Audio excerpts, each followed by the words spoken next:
예, 함께 말씀 읽도록 하겠습니다. 요한계시록 3장 14절에서부터 22절까지 말씀입니다. 요한계시록 3장 14절에서부터 22절까지 말씀이고요. 자매들이 먼저 읽고 형제들이 읽고 교독하고 마지막 구절은 우리 합심해서 함께 읽도록 하겠습니다. 화면에 나와 있으니까 우리 함께 읽도록 하겠습니다. 우리 자매부터 시작. 라오디게아 교회의 사자에게 편지하라. 아멘이시오. 충성되고 참된 신이시오. 하나님의 창조의 근본의 신이가 이르시되 내가 내 행위를 아노니 내가 차지도 아니하고 뜨겁지도 아니하도다. 내가 차든지 뜨겁든지 하기를 원하노라. 내가 이같이 미지근하여 뜨겁지도 아니하고 차지도 아니하니 내 입에서 너를 토하여 버리리라. 내가 말하기를 나는 부자라 부유하여 부족한 것이 없다 하나 내 공고한 것과 가련한 것과 가난한 것과 눈먼 것과 벌거벗은 것을 알지 못하는도다. 내가 너를 원하노니 내게서 불로 연단한 금을 사서 유하게 하고 흰옷을 사서 입어 늙어벗은 수치를 보이지 않게 하고 안약을 사서 눈을 보게 하라. 무릇 내가 사랑한 자를 책망하여 징계하노니 그러므로 내가 열심을 내라 회개하라. 볼지어다 내가 문 밖에 서서 두드리노니 누구든지 내 음성을 듣고 문을 열면 내가 그에게로 들어가 그로 둘러 먹고 그는 나와 더불어 먹으리라. 이기는 그에게는 내가 내 보좌에 함께 앉게 하여 주기를 내가 이기고 아버지 보좌에 함께 앉은 것과 같이 하리라. 비 있는 자는 성령이 교회들에게 하시는 말씀을 들을지어다. 아멘. 아멘. 예. 할렐루야. 아멘. 예, 우리 가득 찬 우리 어린양 교회 성도들 보니까 너무 좋습니다. 만나서 반갑습니다. 우리 좌우지체들께 한번 겉면의 인사를 드리도록 하겠습니다. 만나서 반갑습니다. 만나서 반갑습니다. 반갑습니다. 예, 주님께서 우리와 함께 하십니다. 주님께서 우리와 함께 하십니다. 예, 좀 골고루 해서 한 번 더 하시겠습니다. 좌우로. 주님께서 우리와 함께 하십니다. 주님께서 우리와 함께 하십니다. 아멘, 아멘.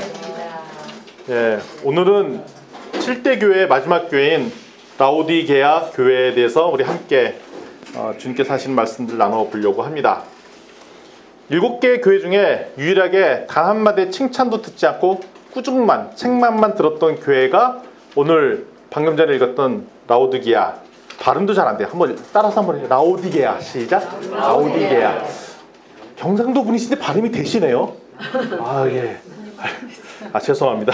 제가 안 되는 거 제가 다시 한번 읽을게요. 라오디게아 교회입니다. 예. 예. 그렇죠. 예찬이가 되는 거 봐서는 다 되는 것 같아요. 예, 그렇습니다. 7개의 교회 중에 이 라오디게아라는 동네가 가장 잘 살았던 동네입니다. 잘 살았던 동네랑 못 살았던 동네가 막 섞여 있는데 그 중에 넘버원으로 제일 잘 살았던 동네가 어디냐면 바로 이 땅, 라오디게아 이 땅입니다. 이 땅은 특별히 의학이 되게 발달했어요. 그 중에 가장 잘 발달한 것이 안약, 안과. 그러니까 보통 안과라는 거가 약간 좀 부수적인 느낌이 나잖아요. 안과, 치과. 그러니까 그런 것까지 발달했다는 얘기는 그 지역이 의료 시스템들이 그 당시 소아시아 지역, 그러니까 터키 지역에서 가장 의료 시스템이 발달한 지역으로 알려져 있는 곳이 바로 라오디게아라는 지역입니다. 그리고 이쪽에 금융업이 또 발달했습니다. 그러니까 돈이 많이 있다는 거죠. 그러니까 은행이 있고 돈이 많이 돌린다는 얘기는 자연스럽게 이 땅은 잘 살 수밖에 없는 거죠. 지금에 보면 홍콩 뭐 이런 지역의 느낌이 나는 지역입니다. 그리고 또 뭐 제조업은 뭐가 또 발달한 것 같더니 의류 옷이 발달해요. 옷. 그래서 좋은 옷들을 만들어서 팔고 이런 것들이 풍성했던 나라가 이 지역입니다.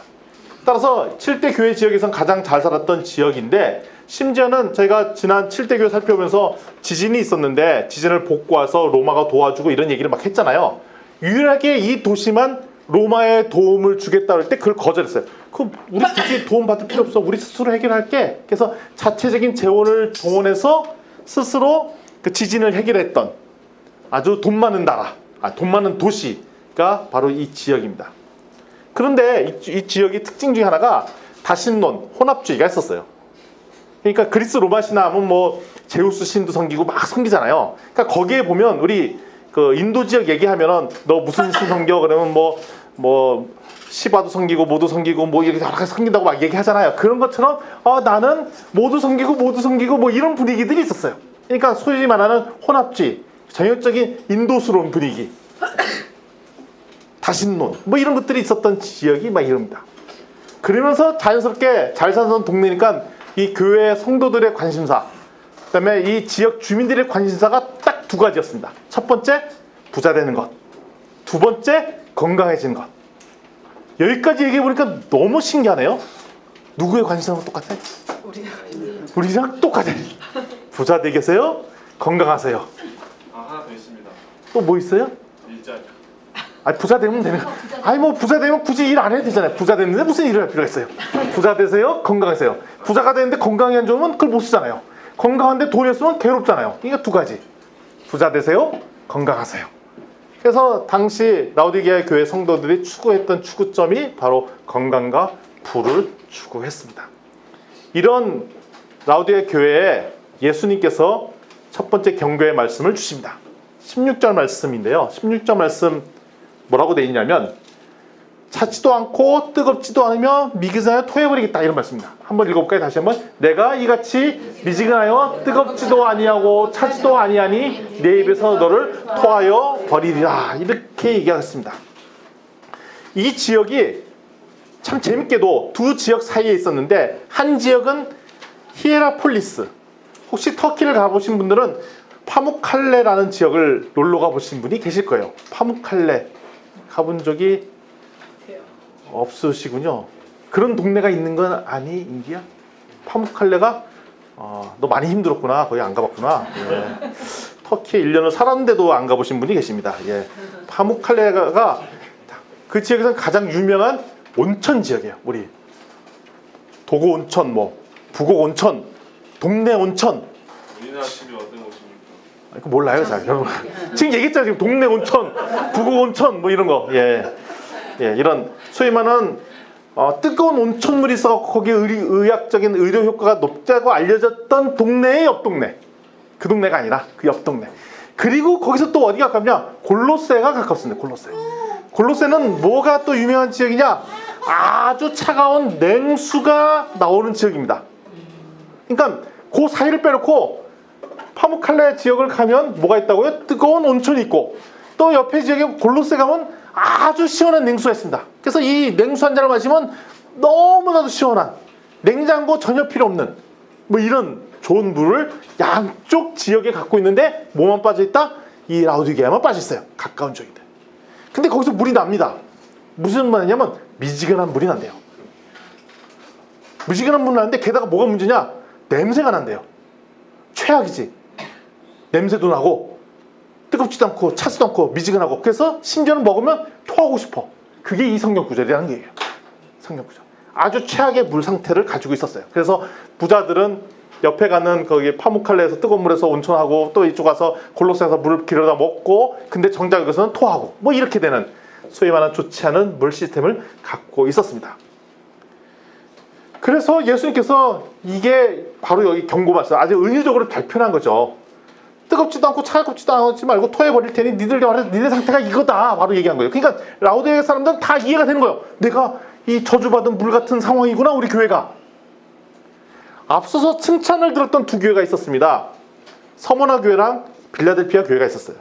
서머나 교회는 강력한 핍박이 있었어요. 순교자가 나오기까지 강력한 교회였어요. 가난하지만 영적을 부여해서 생명의 면류관을 가졌던 교회가 서머나 교회. 그리고 빌라델피아 교회는 겉으로는 아무런 능력이 없으면 진짜 연약한 교회였어요. 돈도 없고 못 살고 유대인은 계속 무시하고, 근데 끝까지 타협하고 버텼더니 하나님께서 칭찬하잖아요. 뭐라면 열린 문을 가졌구나. 근데 공통적으로 빌라델피아 교회나 서머나 교회나 능력도 작아 보이고 아무것도 없었는데 강력한 입장을 취하니까 하나님께서 너네들은 칭찬하고, 하나는 열린 문을 가졌구나, 하나는 니네는 생명의 면류관을 가졌구나 라고 칭찬했던 교회의 반면에 이 교회는 엄청나게 부를 갖고 있었던 교회였음에도 불구하고 니네는 입장 분명치 않구나, 뭐 같다, 뜨뜻미지근한 그런 물 같구나, 토해버리겠다 라고 말씀을 하세요. 입장 분명히 하는 거 되게 중요합니다. 제가 이제 지지난주에 러시아를 갔다 왔잖아요. 비즈니스 미션 강의하러 갔었어요. 내가 진짜 봤던 선교지 사람들 중에 이렇게 순박한 사람들이 있는데 또 처음 봤어요. 어디냐면 저기에요. 카프카즈 북쪽, 그 조지아 위쪽에 아파지아라는 동네가 있는데 아파지아라는 동네가 보니까 그 나라가 인정을 한 5개국 정도밖에 인정을 안 줬더라고요. 그래서 우리나라에서는 그 나라가 인정받은 국가가 아니에요. 그러다 보니까 거기에 막 북한 사람들도 와 있어요. 왜냐면 우리나라는 국교가 수립돼 있지 않고 그런 나라를 이제 갔죠. 갔더니 거기에 그 강의를 들었던 그 러시아 청년 두 부부가 있어요. 두 부부가 이제 한 부부인데 와이프인데, 근데 보니까 나이 들어보고 깜짝 놀랐어요. 형제는 26, 자매는 19. 이 나쁜 놈 19. 사고 쳤네요. 무슨 사고야 지금? 오판하지 마시죠. 제대로 결혼하신 분이에요. 두 부부예요.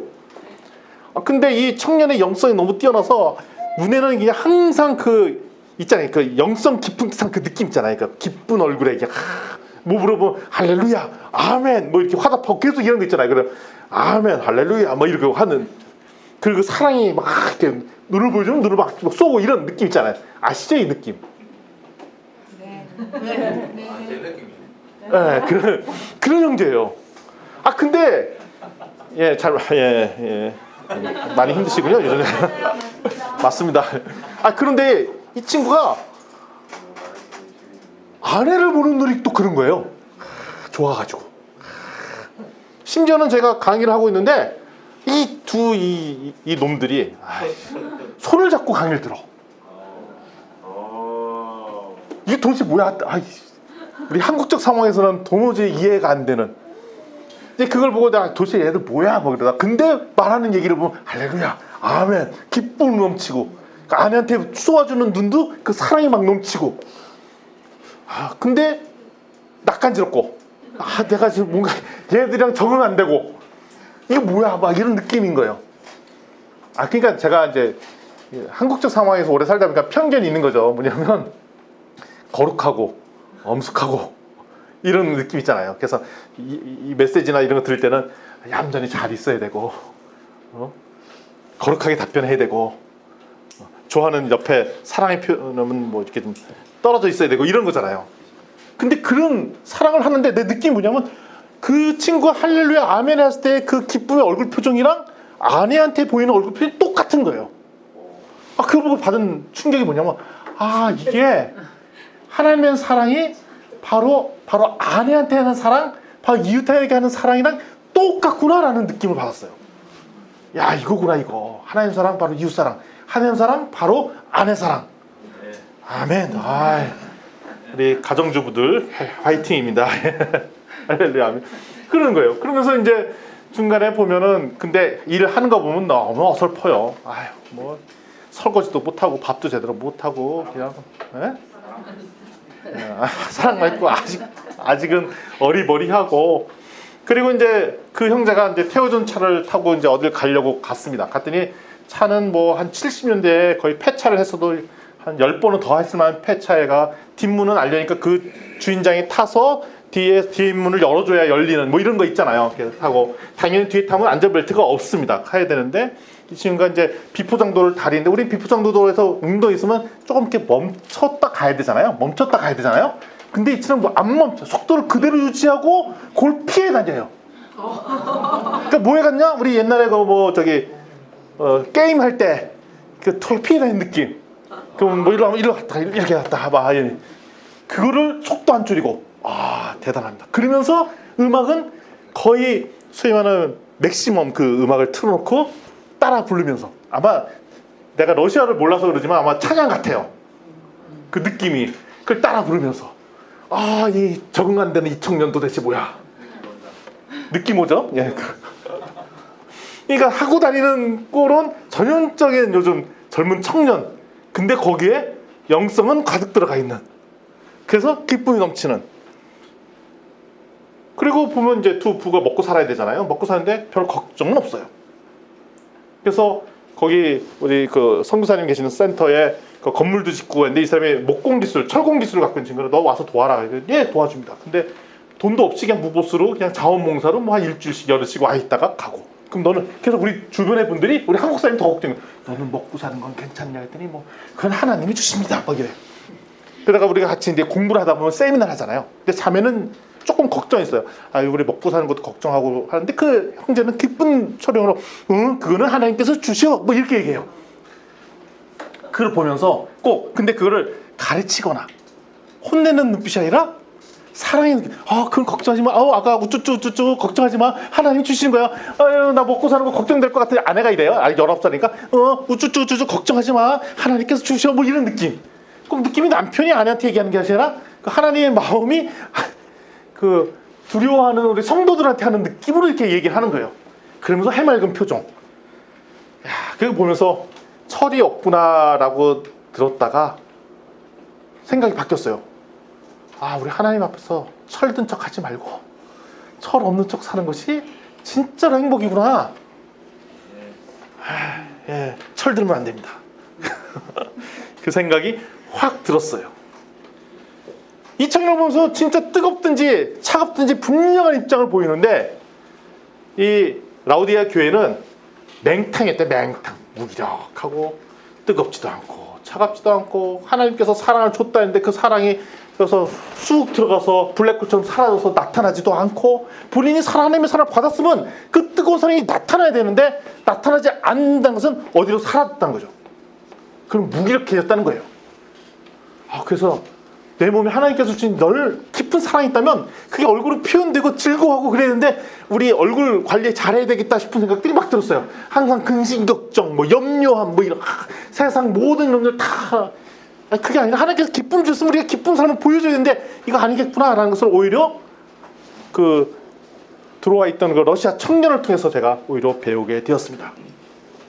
우리 뜨겁든지 차가운 우리 교회 성도 되었으면 좋겠습니다. 아멘. 우리 좌우 성도들 이렇게 고민합시다. 미지근하지 맙시다. 미지근하지 맙시다. 차든지 뜨겁든지 합시다. 뜨겁게 삽시다. 할렐루야. 뜨겁게 삽시다. 할렐루야. 아멘. 하지 말고 뜨겁게 삽시다. 예. 지금 더우시죠? 제가 더 꺼야겠을 것 같아요. 예, 좋습니다. 17절 말씀 함께 좀 보도록 하겠습니다. 17절은 근데 그 교회에 대한 현실에 대한 인식이 차이가 있음을 알 수가 있습니다. 제가 읽어볼게요. 내가 말하기를 나는 부자라 부유하여 부족한 것이 없다 하나 내 공부한 것과 내 가련한 것, 가난한 것, 눈먼 것, 벌거벗은 것을 알지 못하는도다. 두 분의 입장이 있습니다. 첫 번째 분의 입장은 누구냐면 라오디게아 성도들의 입장이에요. 그러니까 자기들 스스로 생각하기에 뭐냐면 나는 부자예요, 부유해요, 부족한 것이 없습니다라고 얘기하는데 바로 이어서 예수님께서 아니거든, 이게 부족한 거 엄청 많거든, 가련하고 가난하고 눈먼 것도 있고 막 이런 얘기합니다. 벌거벗었다 얘기합니다. 객관적인 데이터로 보면은 7개의 교회 중에 가장 잘 살던 지역이고 당연히 거기에 평균 멤버들이 모였으니까 라오디게아 성도들도 다 잘 살았을 거라고 추정이 됩니다. 그러니까 자기 스스로 부유하다고 얘기를 했겠죠. 자기 부자라고 얘기했어요. 아, 우리 부자인데요. 뭐 겁나 게 없네, 부유한데 부족한 것이 없는데 라고 얘기했어요. 근데 그게 예수님 보기에는 그게 아니라고 얘기를 합니다. 인식이 차고 있죠. 여기 핵심 포인트가 있습니다. 우리가 혹시 우리에게는 좋아, 잘하고 있어, 부족한 것이 없어 라고 우리 스스로 말을 한다면 그 되게 위험한 거라는 거예요. 물론 진짜 잘할 수가 있어요. 진짜 만족스러울 수가 있어요. 그러나 그것이 하나님께서, 예수님께서 하시는 말씀, 하나님께서 그렇게 평가해 준다면, 우리가 동의해서 그렇게 말한다면 그는 할렐루야죠. 근데 예수님의 입장은 그러지 아니한데 우리의 입장만 그러하다면 그는 큰 오판이라는 얘기입니다. 여기서는 큰 오판이 존재하죠. 우리 스스로는 잘하고 있고 잘 살고 있고 뭐 행복하다고 얘기를 하는데 예수님 보기에는 니네 아니거든 이렇게 얘기를 하고 있습니다. 근데 왜 이런 인식의 차이가 있는가 봤더니 영적으로 둔감해지면 이 차이를 구분 못해요. 영적으로 민감해지지 않으면 전혀 이 차이를 못해요. 우리 문제 없는데, 우리 행복한데 뭐가 문제라고 그러지? 아유, 왜 니들 우리 교회 갖고 왜 그래? 우리 참 잘하고 있는데 니들 너무 이렇게 교회에 대해서 비판하고 있는 거 안 좋은 거야. 우리 잘하고 있는 것 같거든? 야, 봐봐, 우리 얼마나 누구를 위해서 도와주기도 하고 뭐 잘하는데 니들 왜 우리 갖고 그러니? 근데 그 얘기를 예수님이 하면 상관없죠. 우리 스스로 그런 얘기를 하면 안 된다는 것입니다. 호세아서 12장 8절 말씀은 좀 찾아주실 수 있으시겠습니까? 12장 7절 8절 말씀입니다. 호세아서 12장 7절 8절 말씀.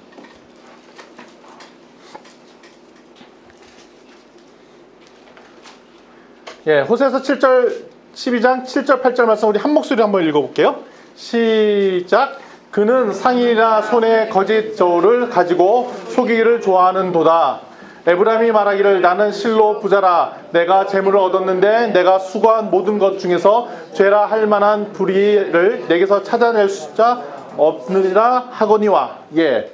아니 실제로는 자기가 저울도 속이고 했던 그런 상인인데 에브라임이 스스로 얘기를 하는 거죠. 아이 뭐냐? 아이 나는 부자인데 재물 얻었는데 내가 수고할 것도 없고 나 죄진 거 하나도 없어 불의한 것도 없어라고 얘기한다는 거예요. 그러니까 이 꼴이라는 거예요. 이 꼴. 호세아서 10장 8절에 얘기했던 이런 것처럼 라오디게아가 보시기에 하나님 보기에는 니네는 진짜로 공부하고 빈곤한 자인데 스스로 부자라고 객관적인 눈으로만 보는 거죠. 이랬다는 거예요. 이랬다는 거. 따라서 앞서 봤던 영적 17절 18절을 봤을 때 영적 무지함이 있었고 무기력도 있었다는 거예요. 미지근함. 지금은 영적으로 무지하고 16절에는 뭐 미지근함, 무기력. 이렇게 두 가지가 있었어요. 라오디게아. 무기력하고 상황 파악도 안 돼. 뜻도 미지근하고 상황 파악도 잘 못해. 근데 왜 이런 일에 빠지게 되었을까? 환경적인 요인을 보면 이 땅이 그랬죠. 아까 다신농가 혼합주의가 있었다고요. 그리고 이 지역이 되게 잘 살게 되었다고요. 풍요로움이 있었어요. 물론 하나님께서 부자를 나쁘다고 안 하십니다.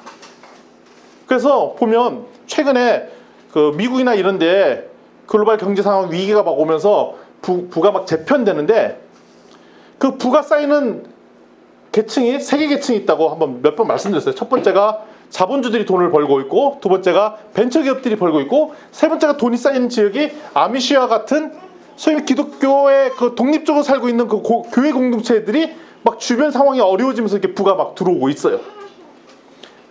그렇게 철저히 하나님의 말씀대로 살려있는 공동체가 부를 창출하는 것은 오케이라는 얘기죠. 그리고 우리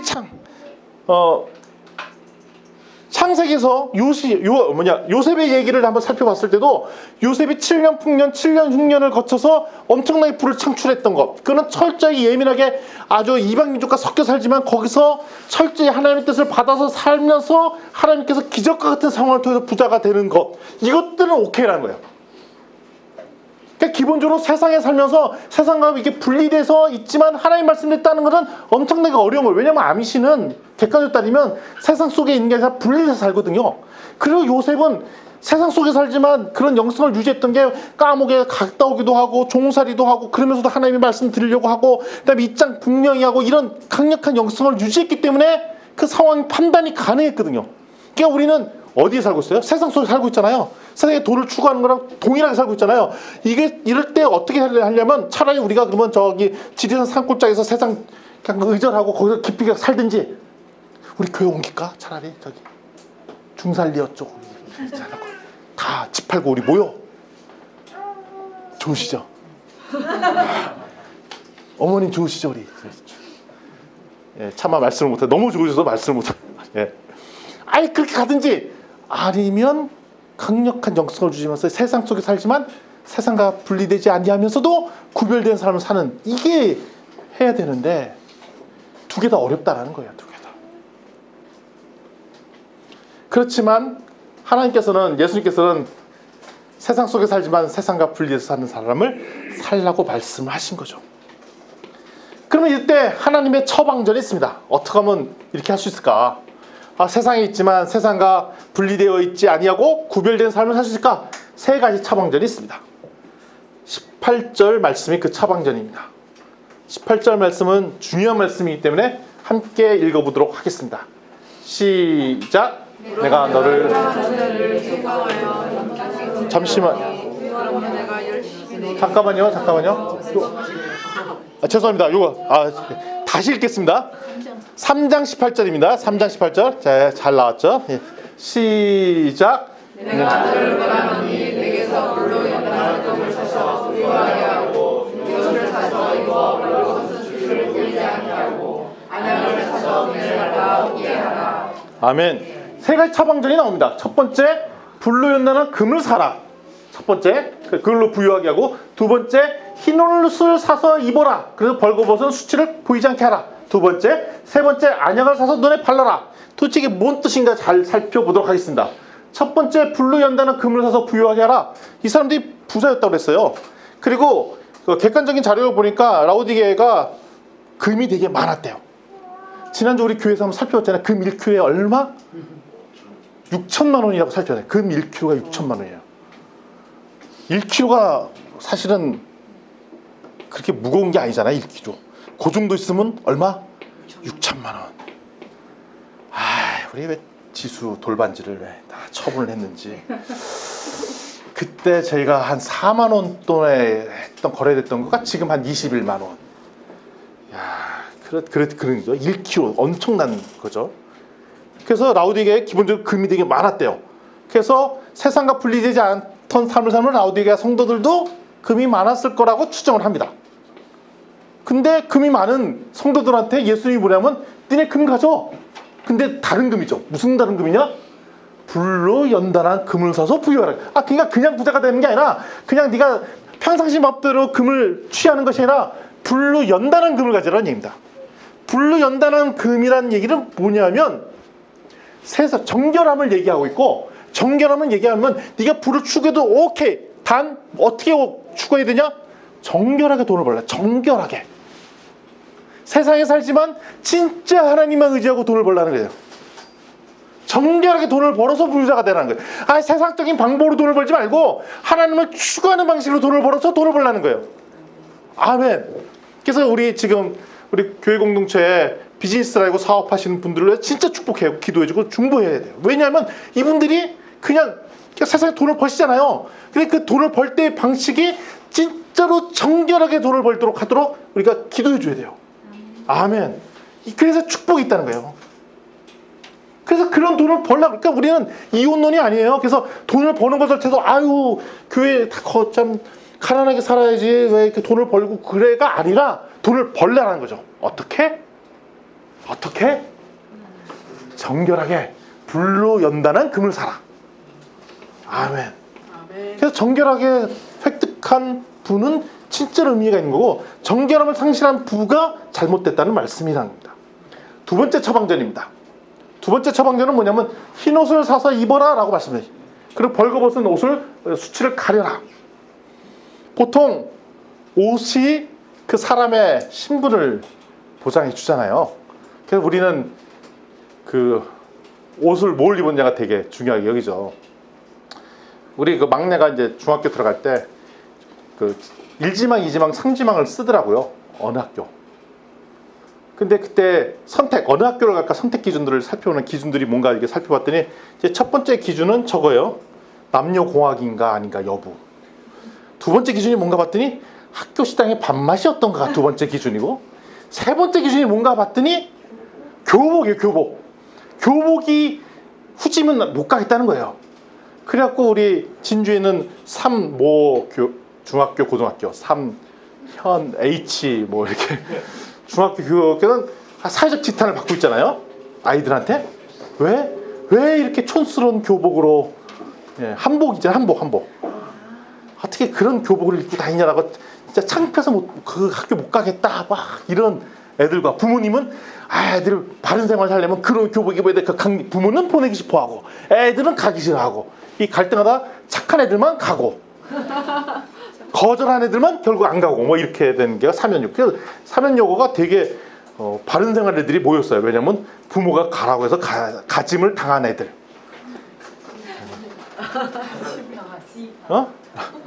예, 그렇죠. 그래서 보면 몰라요, 나도 다. 그래서 옷을 보면 그 사람의 사고방식을 알죠. 그래서 그 좋은 옷을 추구하고, 그래서 있잖아요. 좋은 옷 입어보면 친구들끼리 뭐부터 뒤져봐요? 뒤에 가서 이 라벨을 한번 까보잖아요. 너 뭐 입었나 보자. 딱 봤더니 이거 입었네? 야, 너 좋은 거 입었네? 그리고 야, 너 좋은 바지 입었네? 좋은 신발 신었네? 그러면 좋은 신발 신으면 우리 어떻게 해요? 발로 한번 밟아주고 이러잖아요. 그렇잖아요. 우리 좋은 옷을 입고 이런 것들이 되게 중요한 포인트라고요. 그런데 그 옷으로 신분을 구분했던 사람들이 있죠. 대표적으로 신분을 보장했던 게 어떤 분들입니까? 왕, 제사장. 그리고 현대에서도 특별하게 복장으로 구분된 사람들이 있죠. 어떤 사람이 예, 승려. 예, 좀 더 좋은 거 얘기하실 수도 있는데 하고 마는 거죠. 예, 어떤 분들이 좋은 옷을 입죠? 연예인들도 있지만 유니폼이 있는 데가 있잖아요. 특별히 의사들 흰 옷 입고 법관들 있잖아요. 법관들. 목사님. 소방관, 군인, 목사님. 예, 목사님들 복장이 없어요. 목사님들 그냥 아무거나 입어도 돼요. 예. 폴리스 오피스. 예, 뭐 이런 분들 교황, 경찰. 권위가 있거나 이런 분들은 복장이 있습니다. 그리고 저희가 지난번에 어디를 행사를 갔더니 사전에 일주일 전이구나 무슨 우리 뭐 스쿨 졸업식을 하는데 드레스 코드를 입어야 되겠다고 꼭 얘기를 하신 분들이 계신 거예요. 정장을 꼭 해와라. 스쿨 그래서 조금 마음이 어려웠는데 그게 되게 중요한 포인트구나. 그래서 없던 정장 막 안 해보고 있지 사실 뭐 넥타이 매고 뭐 이렇게 간 적도 있어요. 그래서 사람이 어떤 옷을 입냐가 되게 그 사람의 코드를 되게 중요시 여기고 그게 되게 중요해요. 전에 그 유시민 씨가 그 국회의원 됐을 때 아마 보궐로 됐을 거예요. 그때 캐주얼 복장으로 옷을 갖다가 거의 뭐 그냥 너 나가라 막 그래갖고 한때 구설수에 오른 적이 있었죠. 왜냐면 아니 정장 입고 국회에 들어와야지 어떻게 캐주얼복으로 들어오냐 그래갖고 막 그때 막 한때 논란이 됐었던 적이 있습니다. 옷은 그 사람의 권위와 권력과 부를 상징한 거예요. 그런데 흰옷은 그 당시 흰옷은 가장 권위가 없는 옷 중에 하나예요. 왜냐면 아무 염색이 들어가지 않고 그냥 기본 세팅이 흰옷이라. 근데 흰옷의 특징이 있죠. 조금만 다녀도 더럽게 된다는 거가 있죠. 그래서 흰옷이 갖고 있는 상징은 뭐냐면 예수 그리스도의 상징이 있어요. 예수 그리스도가 흰옷 입은 분이시죠. 흰옷 입은 분. 따라서 흰옷은 흰옷을 입으라. 그러니까 예수 그리스도의 옷을 입으라는 얘기예요.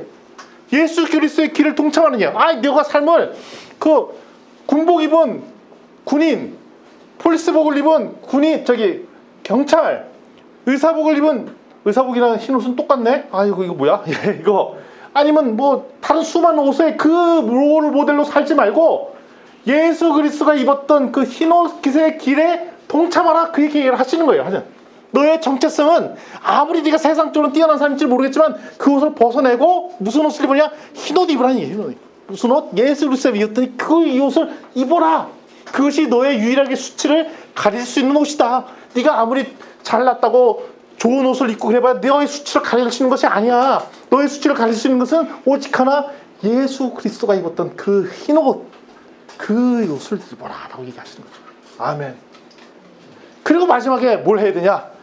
안약을 발라야 된다. 안약. 왜 안약이냐? 그러니까 제가 보니까 요 성경 구절을 읽다가 너무 문학적으로 은유 표현이 뛰어난 거예요. 왜냐하면 라오디게아가 의학이 발달했다고 그랬잖아요. 특별히 어떤 의료 시스템?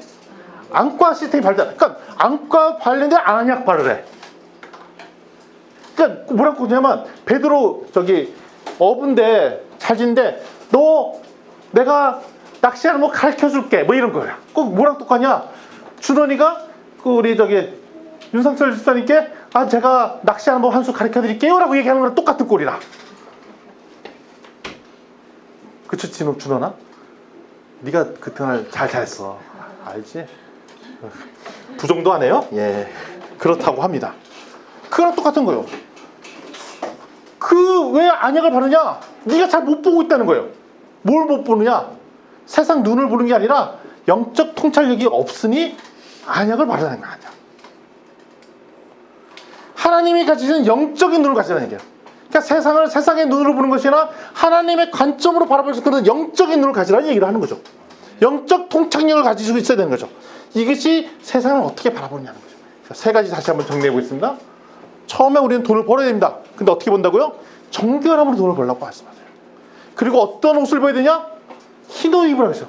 예수 그리스도가 갔던 그 길의 길로 틀어선 거고, 그 다음에 영적 통찰력. 누가 준 것? 하나님께서 주는 영적 통찰력으로 세상을 바라볼 때 그 교회가 바로 쓸 수 있다라고 권면하십니다. 근데 이거는 그냥 한 번에서 끝나는 게 아니라 어떻게 추구해야 되냐? 19절에 이거를 실행에 옮기는 액션 전략을 말씀해 주고 계세요. 19절에 뭐라고 되어 있냐면 내가 본 것과 지금 있는 일과 장차 될 일을 기록하라는 1장이죠. 3장이다. 3장. 3장 19절. 3장 19절 말씀. 3장 19절 말씀을 보면 거기에 뭐라고 기록이 되어 있냐? 이렇게 됐어요. 무릇 내가 사랑하는 자를 책망하여 징계하노니 그러므로 내가 열심을 내라 회개하라.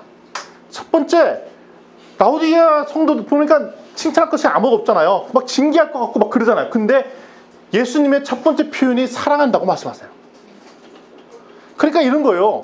하나님께서 기본적으로 교회를 사랑하세요. 아무리 못난 교회도 사랑하세요.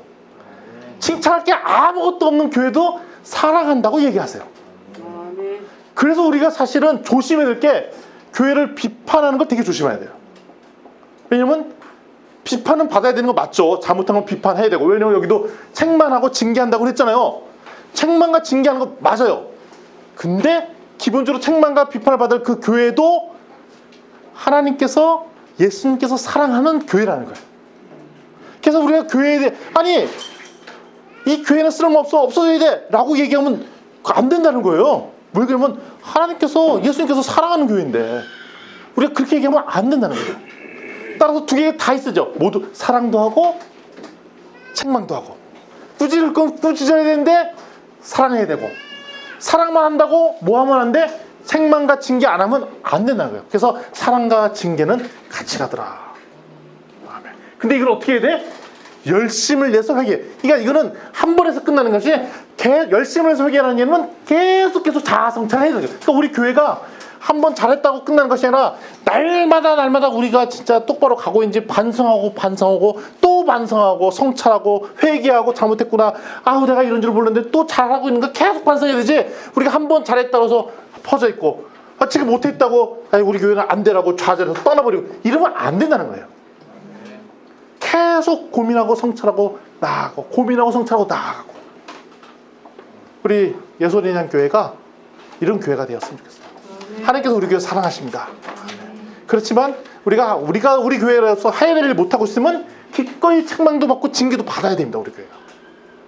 근데 이걸 언제까지 가야 되냐? 끝까지 날마다 반성하고 회개하고 나가는 우리 예수리냥 교회 공동체가 되었으면 좋겠습니다. 아멘. 20절 말씀입니다. 너무나도 잘 아는 주제 성구와 같죠. 이 구절 어느 집에 가면 다 붙어 있잖아요. 붙어있는 그 구절 한번 읽어보도록 하겠습니다. 시작.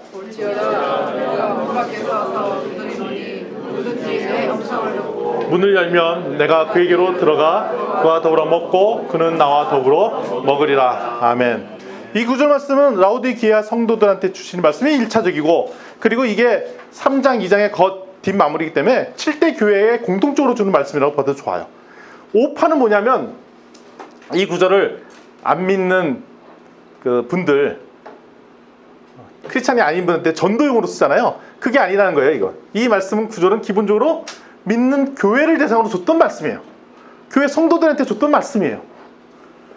개인 구원의 말씀이 아니에요. 이 말씀은. 근데 잘 보면 교회에 못 돌아계시는 예수님을 보여주고 있어요. 그러면 우리 교회인데 우리 예수님이 주인인데 정작 보니까 예수님이 주인이 아니고 문을 걸어 잠그면 정작 교회에 예수 그리스도 없는 교회가 될 가능성이 있다는 거죠. 그래서 교회에 항상 예수님께서 그 주에 뱅뱅 도시면서 문 열어달라고 하신다는 거예요. 니들 혹시 내가 주는 사인 메시지를 쓰면 빨리 문 열어. 니네 우리 예수 어린 양 교회에 주는 메시지 있으면 그 얘기 빨리 들어서 문을 열고 나를 초대해. 이렇게 계속 말씀하시는 거예요. 초대하면 뭐 뜨느냐? 잔치가 불려진다고. 잔치. 예수님과 우리 성도들끼리 만나는 잔치, 기쁨, 초대, 사랑. 제가 아까 모두에 그 말씀 드렸잖아요. 우리 러시아 그 청년. 가보니까 그 친구랑 거의 한 며칠 동안 계속 있으면서 관찰해서 지켜보니까 참 해맑어요. 그리고 제가 보니까 별로 아무 생각도 없는 것 같아요. 별다른 근심 걱정도 없어요. 근데 상식적으로 이해 안 되죠. 와이프를 얻었다는 얘기는 우리 엊그저께도 누가 이제 누구를 만난지 기억이 잘 안 나는데 만나서 물어봤더니 결혼 언제 하실 거예요? 물어봤더니 뭐 여자친구가 있어요. 결혼할 만한 여자친구가 있는데 좀 안 하고 있더라고요. 그래서 왜 안 하고 있고 하면 아직 제가 아직 능력이 안 돼 갖고요.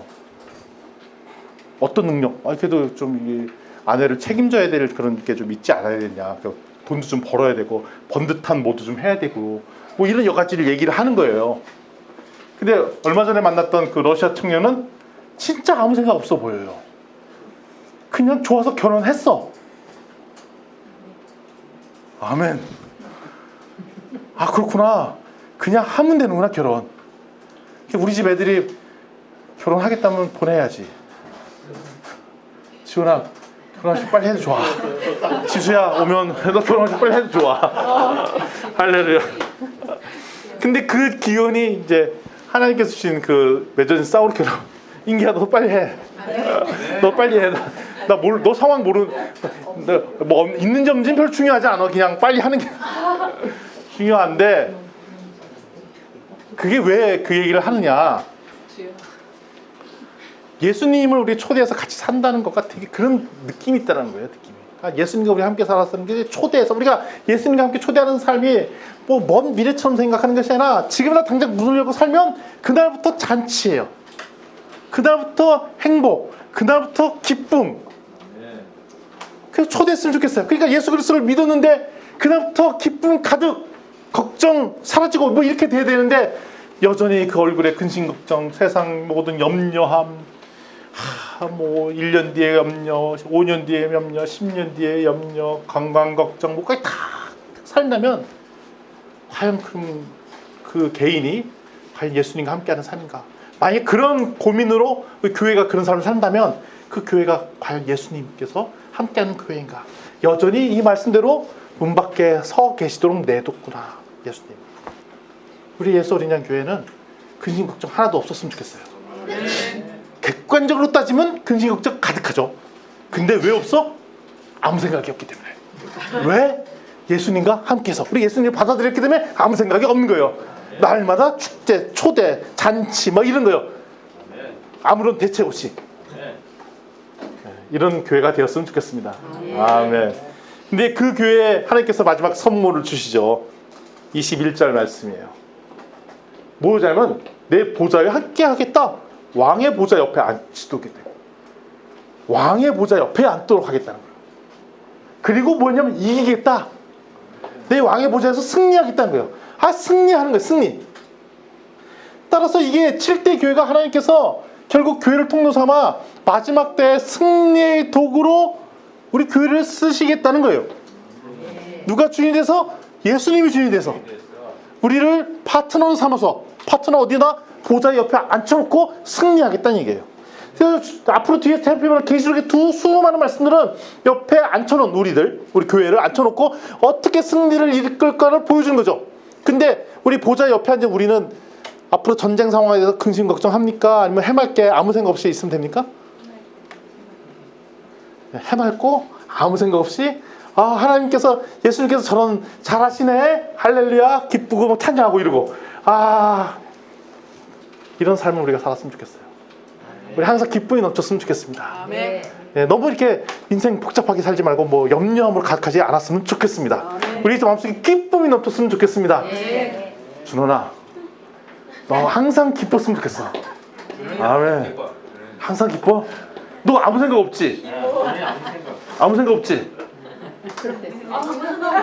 지금부터 생각하는 거죠. 생각하면 안 돼. 아무 생각 없는 게 기쁨이야. 할렐루야. 예수님과 함께 했으면 우리 아무 생각 없이 그냥 날마다 축제, 파티, 행복 그리고 승리의 보좌를 취하는 이런 예수 어린 양 교회가 되었으면 좋겠습니다. 아멘.